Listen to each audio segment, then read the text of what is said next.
The sound came first wood on bone, a flat thud that emptied my lungs. The bat bounced across the floor and rolled under Grandma's coffee table. I was on my knees, cheek to her braided rug, tasting dust and metal. Dad's boots planted in front of me. "Sell the house," he said. "Your sister needs the money." I tried to breathe. Pain slid under my ribs like a blade. The window was cracked. The neighbors' wind chimes made a bright, cruel music. This room used to smell like lilacs and lemon polish. Tonight, it smelled like fear. "Please don't!" Mom's voice fluttered behind him. My sister hovered near the doorway, arms folded. "Grandma wanted it for the family," she snapped. "Grandma wrote her will," I said, or meant to. The words thinned against the pain. Dad raised the bat again. Sirens split the evening. 2 sets close. Tires grabbed gravel.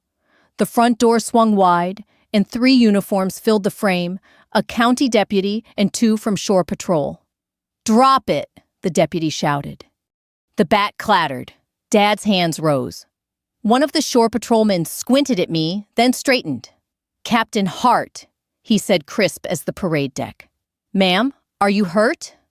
The room hiccuped. Mom's fingers flew to her mouth. My sister stared like I'd changed languages. Dad looked from the sailor to me, to the ribbons in the shadow box over the mantel, back to me, calculating, and suddenly lost. "I'm okay," I lied. When I tried to stand, the left side of my body lit white. The patrolman Ellison caught my elbow careful. The deputy cuffed my father and read rights over my ragged breathing. On the porch, neighbors pretended not to look.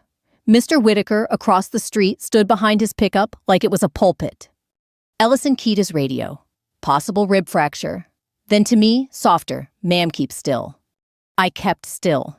Dust swam in the lamplight. When the EMTs hustled a gurney in the paramedic's tone was brisk and kind. "Name." "Captain Naomi Hart," I said, stubborn for no reason. They slid me onto the board. As we wheeled past the mantel, I caught Grandma's photograph in her Sunday hat, eyes amused as always.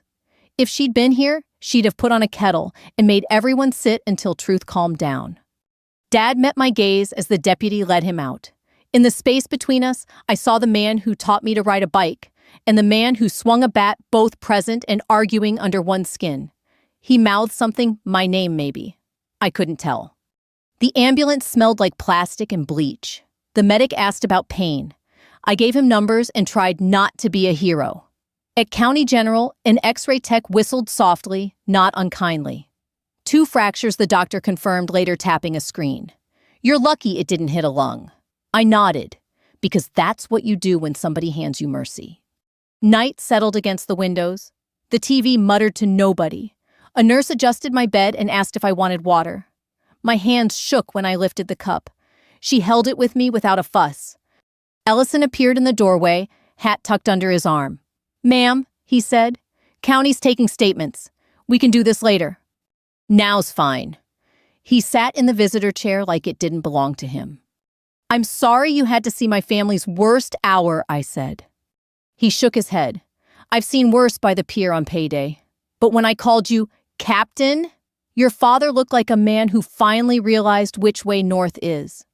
"He cut me off 9 years ago," I said. "Over the Navy. Over me not taking the family business. Grandma kept writing. She left me the house.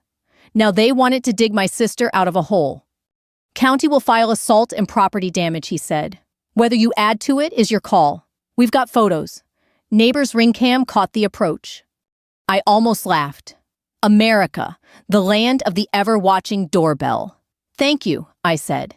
He tipped his head and left me to the beeps and hallway wheels. Alone, I let the meds dull the edges and let memory do its old work. 9 years of faces and rooms marched past base housing with thin walls, a thrift store Christmas leaning, midnight bridge watches, while a destroyer moved like a quiet city. Grandma's floral envelopes, ink shaky sentences steady. "Duty makes you strong, not hard," she wrote once. I carried that line like a pocket stone. A chaplain in a gray sweater poked his head in. "Need prayer." "Maybe later," I said. "I need stillness first." The doctor returned. "We'll keep you overnight. Ice rest follow-up next week. Victim services will stop by. Do you have someone to call?" I looked at the phone on the tray. Missed calls and texts. My sister, my mother, dad, and Mr. Whitaker saw the lights. "Praying for you, Captain." "I'll be fine tonight," I said. It wasn't bravado. It was stubbornness in a uniform. I shuffled to the chapel with my IV pole. Stained glass threw blue and red over the pews. I sat and matched my breathing to the color until the pain eased. "Grandma," I said quietly. They came for the house. Saying it made it smaller. Back in the room, I called the detective and gave the basics: who, what, where the bat, the broken lamp, the 2 broken ribs. When he asked about pressing more charges, I said I'd decide tomorrow. He said he'd check in around noon. I let the present settle. In the morning, there would be statements and choices. Tonight, there was ice and breathing and the work of not letting pain turn me mean. Out the window, a med flight chopped past and dwindled. I pictured Grandma's porch, the swing, the lilac hedge, the flag she folded for me the night before I shipped out. "Come back kinder than you left," she'd said. Strong isn't the same as hard. I don't know how long I lay there repeating that. When sleep found me, it left one thought to carry into morning. They came back tonight. I'm still here. I didn't leave home in anger. Not at first. It started with a silence that stretched too long between us, like a taut rope waiting to snap. Dad had wanted me to take over the family's plumbing business. Honest work, he'd said, but I wanted the sea. I wanted to serve. When I told him I'd been accepted into officer candidate school, he laughed. "You taking orders. You can't even take out the trash without arguing." Mom tried to make peace. "It's steady work, Harold. She'll have a pension." He shot her a look that froze the room. "She'll have nothing when I'm through." That was 9 years ago. I remember the gravel crunching under my boots as I walked down the driveway, my duffel bag slung over one shoulder. The air smelled like rain and gasoline. He didn't say goodbye. Mom stood by the porch light, her hand half raised, like she wanted to wave, but couldn't. I drove east until the radio turned to static. By morning, I was at the recruiter's office in Jacksonville, signing papers that would send me far from home and everything that still hurt. The Navy didn't make life easier, it just gave it shape. Reveille at dawn. Inspection sharp enough to cut. I learned to fold a shirt into perfect squares to eat in 7 minutes to sleep on command. I learned that fear isn't an enemy, it's a compass. And for the first time, I belonged somewhere. Letters came from Grandma every month. She never mentioned Dad. Her handwriting was neat, shaky but proud. "Naomi, I saw your picture in the local paper. You look so strong. Remember, duty makes you strong, not hard. There's a difference." When mail call came, her envelopes always smelled faintly of lilac lotion. I'd tuck them into my locker like small anchors from another world. During deployment, I wrote her back between watches. When storms hit, I'd think of her kitchen window rattling in summer wind and of how she'd press one palm against the glass and say, "Weather passes.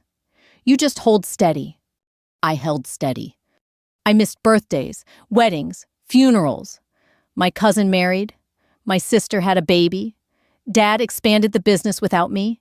He sent one text in all those years. "Don't come back broke." I didn't reply. By my 5th year, I'd made lieutenant. We were stationed off the coast of Virginia when my CO handed me promotion orders, Captain Select. He clapped me on the shoulder. "Hard work pays off heart. Keep your bearings." That night, I sat alone on the deck looking out at the water that never ends. The moon floated like a silver coin, and I realized how small family feuds looked compared to an ocean that didn't care who was right. Still, I kept Grandma's last letter folded in my wallet. "Forgive where you can, but never let anyone steal your peace." When I finally took leave, I drove back through the old neighborhood. The mailbox still leaned the same way. The family shop had a new sign, Heart and Son Plumbing, but I wasn't the son anymore. Through the window, I saw my sister behind the counter, hair shorter, face sharper. She glanced up, froze, then turned away before our eyes met. I didn't go in. Instead, I drove to Grandma's house, the small white bungalow on Maple Lane. The porch sagged a little, but the flag she'd hung still waved, faded and proud. I sat on the steps until the light turned gold and thought about all the things we lose by waiting for others to change first. That night, I stayed at a motel off Route 9. The desk clerk was an old Marine with a prosthetic leg. He saw the Navy pin on my duffel and nodded. "Family trouble?" he asked. "Something like that." He chuckled softly. "They don't always salute what they don't understand, kid." Over the next few years, I kept busy. Command responsibilities multiplied medals, gathered dust, and the world moved on. But every Christmas, a card came from Grandma, sometimes a short prayer, sometimes just her signature and a drawing of a dove. In 2017, the card didn't come. I told myself she'd forgotten that the mail was slow. When January passed, I called her landline. No answer. A week later, a neighbor left a message on my voicemail. "Naomi, I'm sorry. Your grandmother passed last night." I sat in my car outside the base chapel uniform collar, undone, staring at nothing. 9 years of silence from my parents, one gentle voice gone. At her funeral, I stood by the casket in dress blues. The preacher spoke about faith and family words that sounded both too small and too big. After the service, a few cousins nodded politely. One whispered, "Your dad should have been here." I didn't answer. When they lowered the casket, the wind caught the flag's edge. I pressed a hand to my ribs, remembering the nights Grandma said, "Even when the storm breaks, it still shapes you." As I turned to leave, the lawyer approached. "Miss Hart, your grandmother left some instructions in her will. You might want to come by Monday." That evening, I walked the property one last time, the garden overrun with clover, the porch swing creaking softly. I whispered, "I'll take care of it, Grandma. I promise." The sun dipped behind the oaks. Duty called me back to base, but a part of me stayed on that porch waiting for something I couldn't yet name. And in the quiet of that drive back to Norfolk, I felt it for the first time, a tremor in the distance, the faint sound of footsteps turning back toward me. Monday came gray and heavy with drizzle. I drove through Maple Lane with the wipers squeaking and parked by the old law office beside the post office. The brass letters on the door still said, "Walker and Sons, Attorneys at Law," though the "and Sons" was half rusted away. Inside, the air smelled of paper and lemon oil like Grandma's living room. A young secretary led me to the back. The lawyer, Mr. Walker, had white hair now and glasses that kept sliding down his nose. "Naomi," he said softly, "I'm sorry for your loss. Your grandmother was a remarkable woman." "She was the anchor of us all," I said, "even when the ship drifted." He smiled faintly and opened a manila folder. "She left a simple will. No fuss, no trusts or codicils. She was very clear about what she wanted." I nodded, already knowing what he'd say, but I wasn't ready to hear it out loud. He read, "To my granddaughter, Captain Naomi Hart, I leave my home at 23 Maple Lane, and all remaining savings, for she has served her country with the integrity her grandfather once showed. May this house always be her harbor." I blinked. That's all he said. She made the decision herself. She told me she'd seen you fight your way up alone. She wanted you to have peace, Naomi. My throat tightened. "And my parents," he sighed. She left them a single letter, said she trusted they'd find grace in their own time. 2 weeks later, I moved into the house. The room still carried her scent lilac soap and brewed coffee. The walls were lined with framed photos, Grandpa in uniform, Grandma in her Sunday hat, and one of me at graduation, the only one she'd ever enlarged. Neighbors dropped by with casseroles and sympathy. I fixed the porch swing, replaced the curtains, and planted new hydrangeas by the fence. At night, I'd sit in her rocker on the porch listening to cicadas. It was quiet, but not empty. It felt earned. A month later, the quiet broke. I came home from a morning run and found Dad's truck in the driveway. He was standing under the porch cap in hand, rain dripping off the brim. Mom sat inside the cab staring at her phone. My heart clenched. 9 years of silence, and now this. "Dad," I said cautiously, "what are you doing here?" He didn't look me in the eye. "We need to talk." I crossed my arms. "About what?" "Your sister. She's in trouble." His voice carried that old command tone, like the world still bent his way. "Credit cards, loans, bad choices. She owes a lot." I waited. He took a breath. 150,000, maybe more. "We need to sell this place." I almost laughed. We This house should have stayed in the family, he said. It's not right that you get it all. Grandma chose, I said evenly. It's her house, her will. He stepped closer, anger flaring behind his eyes. She was confused at the end. You filled her head with Navy nonsense. Dad, I said quietly, don't rewrite what you refused to show up for. Mom rolled down the truck window. Naomi, honey, your sister's pregnant again. She's scared. I turned to her. So am I, Mom. I'm scared of losing Grandma twice, once when she died, and again when you start dividing her love into pieces of property. Dad's jaw clenched. We built this town's name, and you'll let it rot for a uniform. Maybe I'll let it rest, I said. He muttered a curse under his breath. You've changed. I had to, I said. 9 years gives you time. He slammed his cap against his leg, motioning to Mom. Let's go.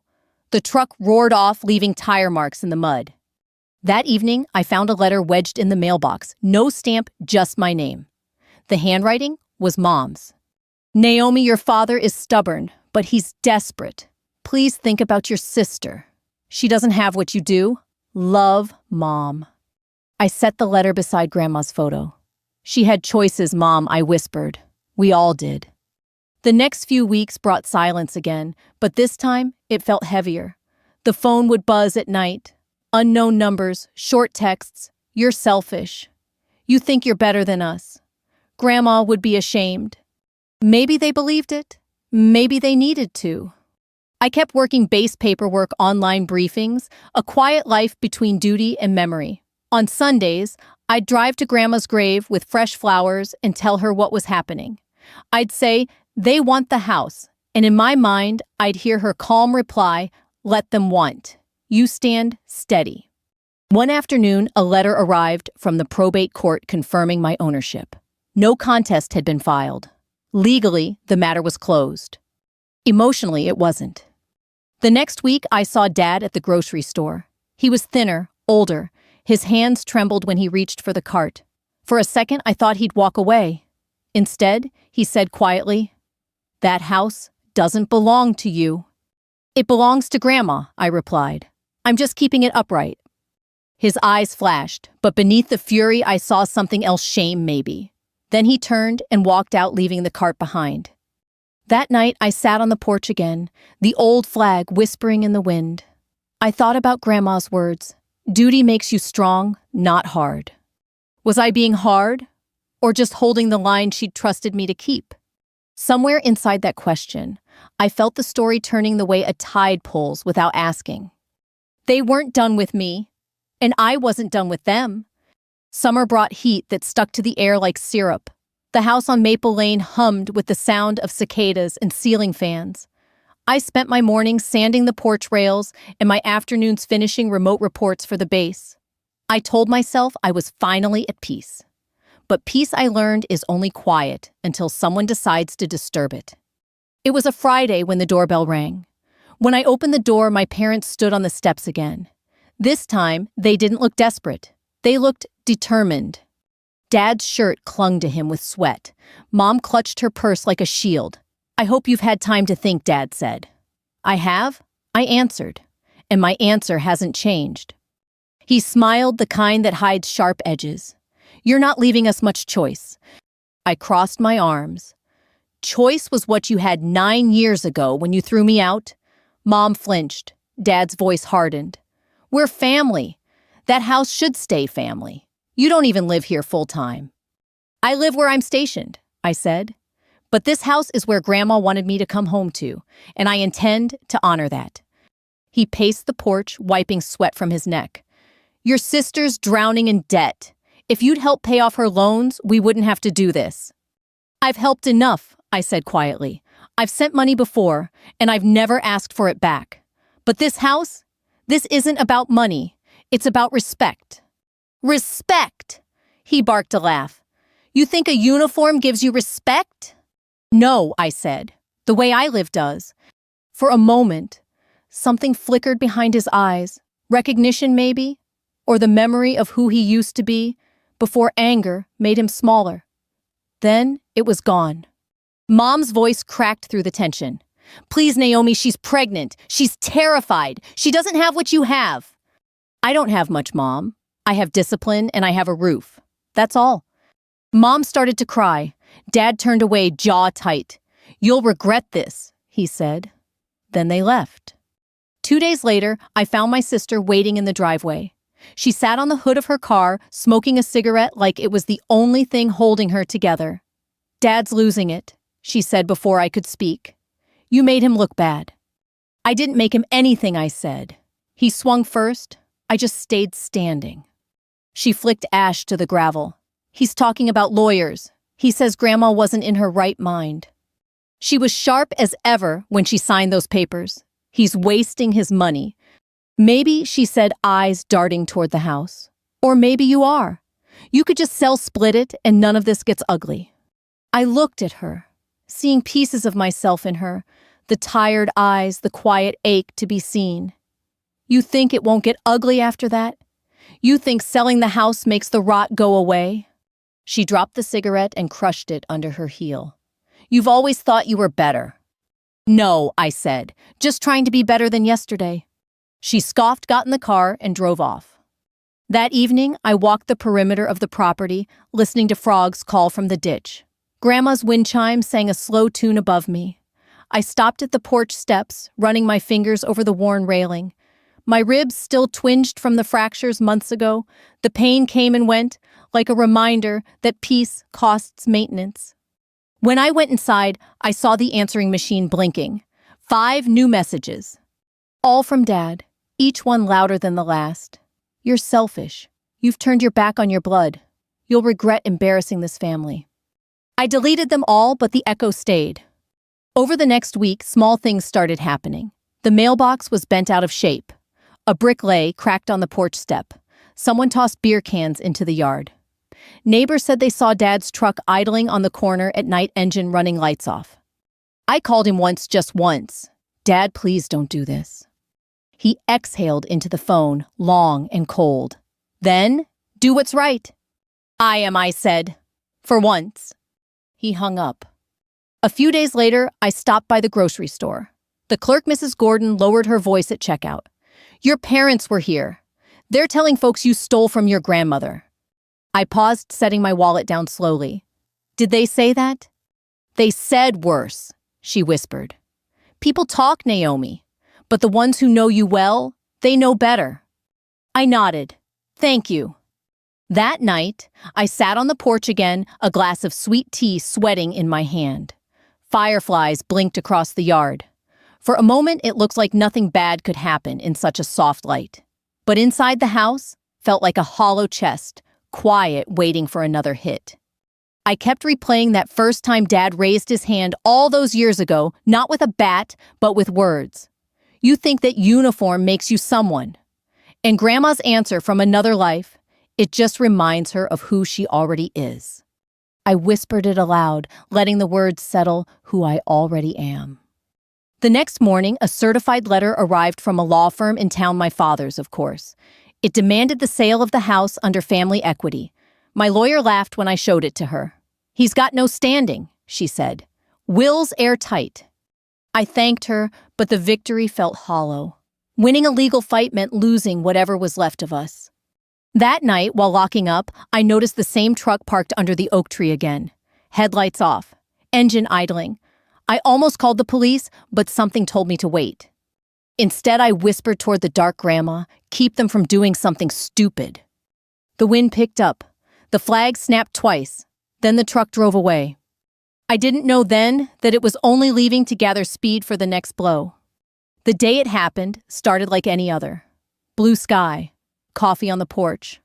I was trimming the hedge by the walkway when I saw Dad's truck again, same dent in the bumper, same faded decal.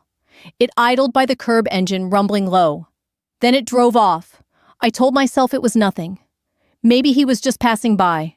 But the silence after the engine faded felt heavy, like the air before a storm. That evening, the knock came. Hard. Insistent. The kind that doesn't wait for permission. When I opened the door, Dad stood there, eyes red and jaw clenched. Behind him, Mom wrung her hands. We're talking now, he said. Dad not like this. He pushed past me. I said, we're talking.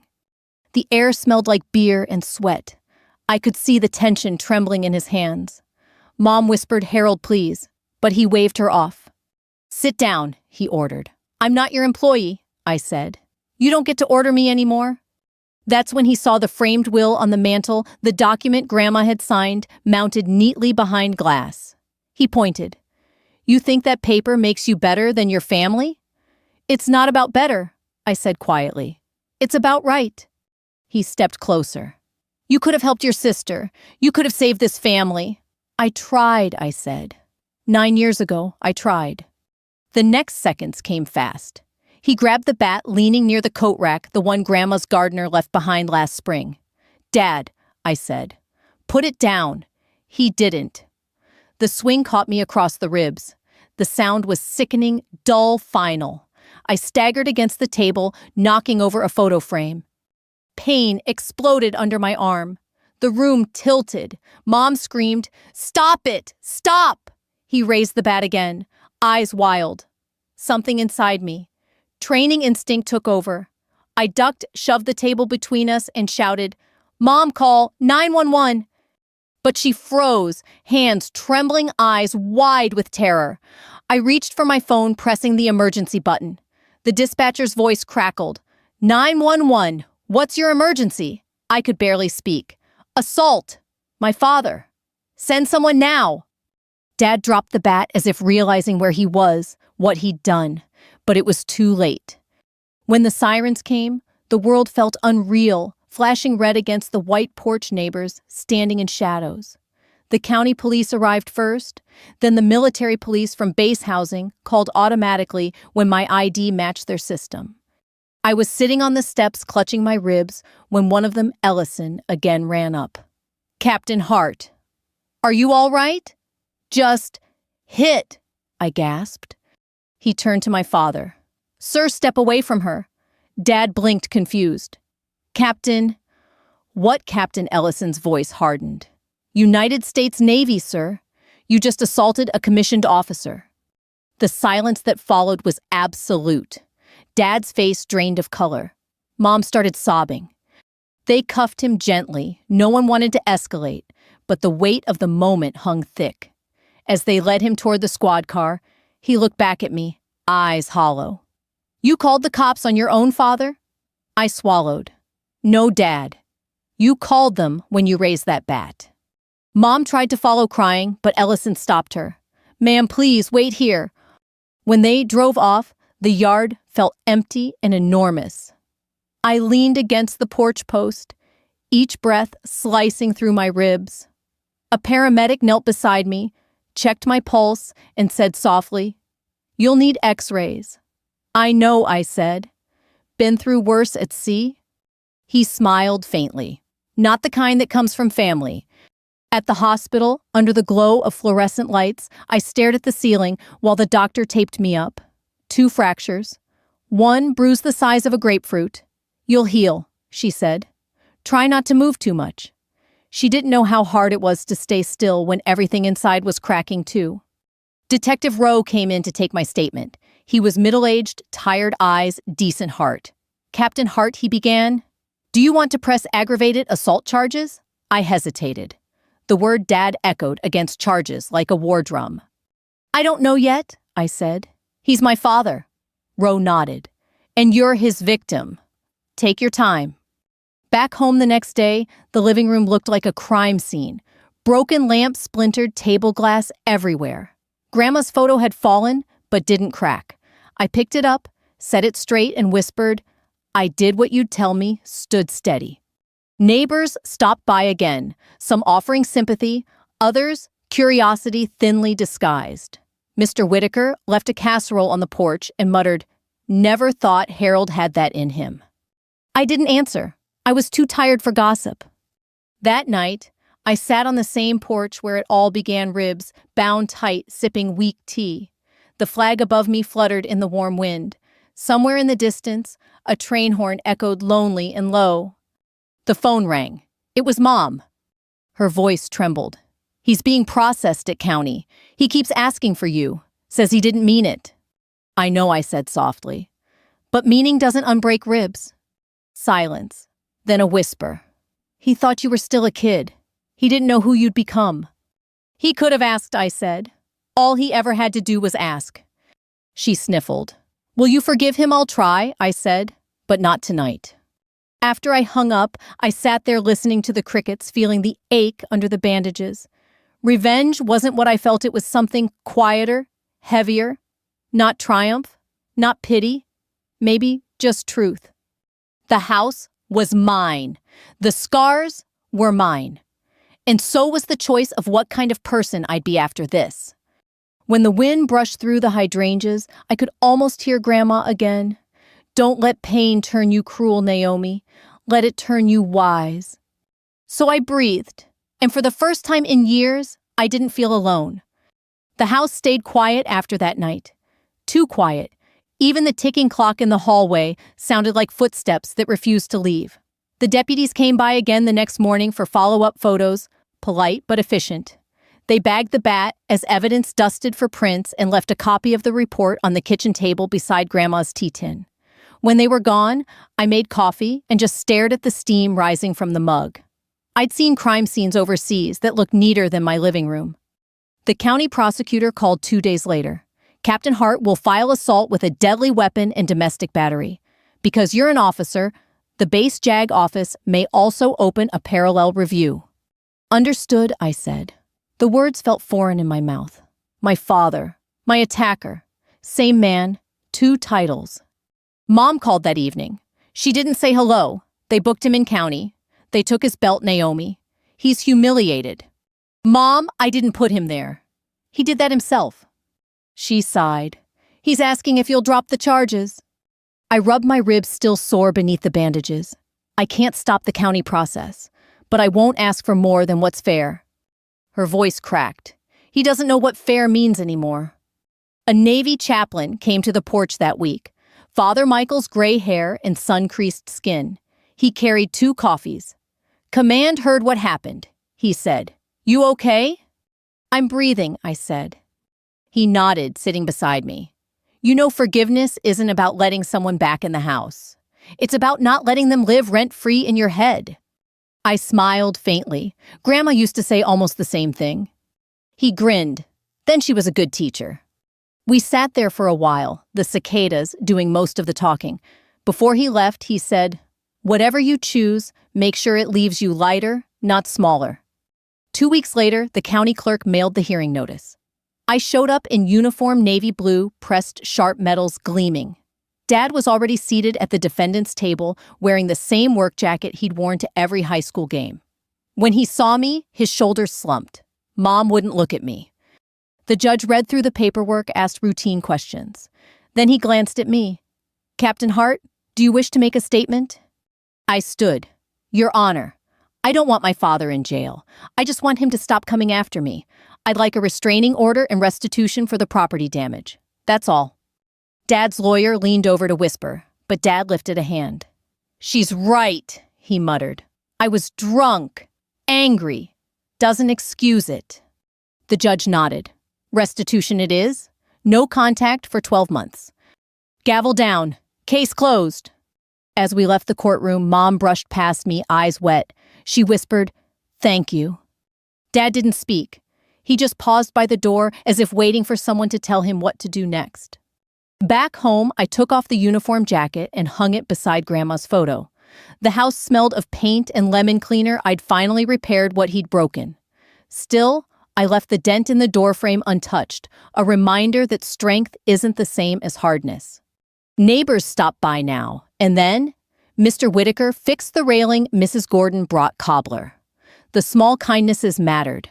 They filled the silence that followed anger. At night, I'd sit on the porch with a blanket, watching the lights from passing cars fade into the dark. Sometimes I'd imagine Dad sitting somewhere in his shop, the radio low, trying to figure out how to start over at 62. One evening, a knock came again, gentle this time. When I opened the door, my sister stood there, eyes rimmed red. She looked smaller, thinner. Can I come in? She asked. Of course. She walked through, slowly touching the walls, like she was measuring what she'd lost. Dad's not sleeping. He keeps saying he hit a captain, not his kid. He hit both, I said quietly. Tears filled her eyes. He wants to apologize. Mom, too. They don't know how. I'm not ready, I said. But I'm not closing the door either. She nodded. That's more than he deserves. I poured her coffee. We sat at the kitchen table for nearly an hour, talking about small things her kids, the garden grandma's recipes. When she left, she hugged me tight. You got her courage, she whispered. Maybe I said, or maybe she just lent it to me long enough. That night, I pulled out one of Grandma's letters I'd kept sealed for years. Naomi, if they ever turn on you, remember who you are. The sea will teach you patience. Home will test it. Don't confuse forgiveness with surrender. Love them, but stay upright. I traced the ink until the words blurred. Outside, a train horn drifted through the dark, steady and low, the same sound I'd heard the night of the attack. Only now it didn't sound lonely. It sounded like forward motion. A week later, I received a small envelope in the Mail County check for restitution, $3,800. I placed it unopened in Grandma's Bible. Some debts don't need cashing. I spent that weekend repainting the porch rail, white layer by layer, until the wood looked new. Each stroke felt like reclaiming a piece of peace. When I finished, I sat back in the rocker ribs, aching faintly, and watched the sun dip behind the oaks.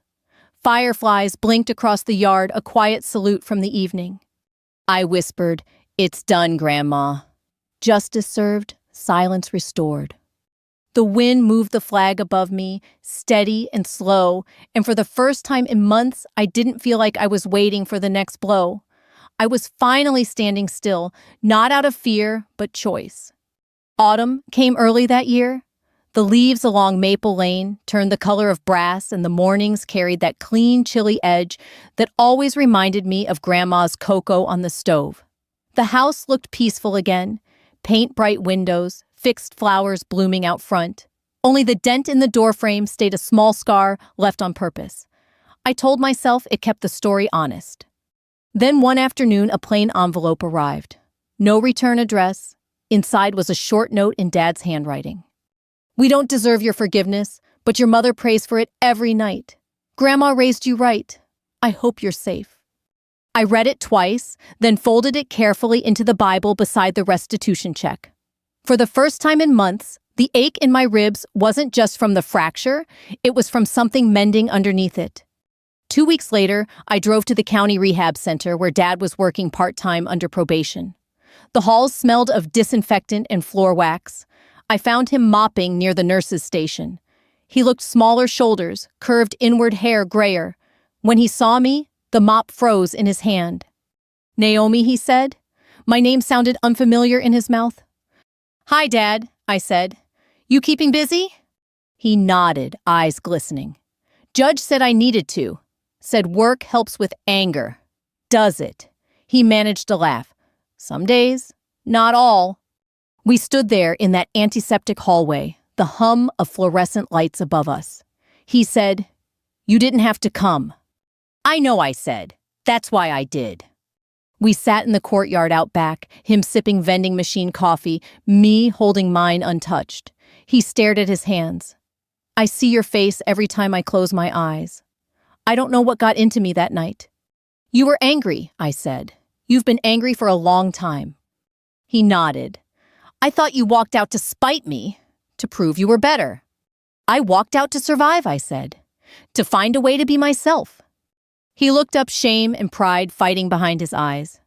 When that sailor called you captain, it felt like I was looking at someone else's kid. I'm still yours, I said, just older, harder to break. He chuckled through his nose. Guess that's good news? Then quieter. I'm sorry, Naomi. I believed him. That night, I drove back to Grandma's house. The porch light flicked on, automatically warm and steady.